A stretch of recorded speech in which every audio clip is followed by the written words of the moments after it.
রমজানের প্রথম 10 দিন লা ইলাহা ইল্লাল্লাহ মুহাম্মাদুর রাসূলুল্লাহ সাল্লাল্লাহু আলাইহি ওয়াসাল্লাম 1000 বার পড়বেন।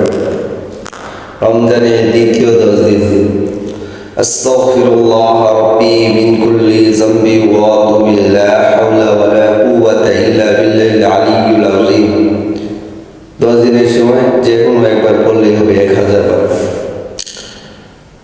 তৃতীয় 10 দিন রমজানের তৃতীয় 10 দিন আল্লাহুম্মা ইন্নী আসআলুকাল জান্নাতুল ফিরদাউস 1000 বার পড়বেন। 10 দিনে যে কোনো একবার পড়লেই হবে। রমজানের শেষের 3 দিন আল্লাহু আকবার আল্লাহু আকবার আল্লাহু আকবার লা ইলাহা ইল্লাল্লাহ আল্লাহু আকবার ওয়া লিল্লাহিল হামদ 11 বার পড়বেন। ইনশাআল্লাহ ভিডিওটাকে আমলের নিয়তে ভিডিওটাকে সবার কাছে, সব মুসলিম ভাইয়ের কাছে পৌঁছে দিবেন এবং ভিডিওটাকে শেয়ার করে দিবেন ইনশাআল্লাহ।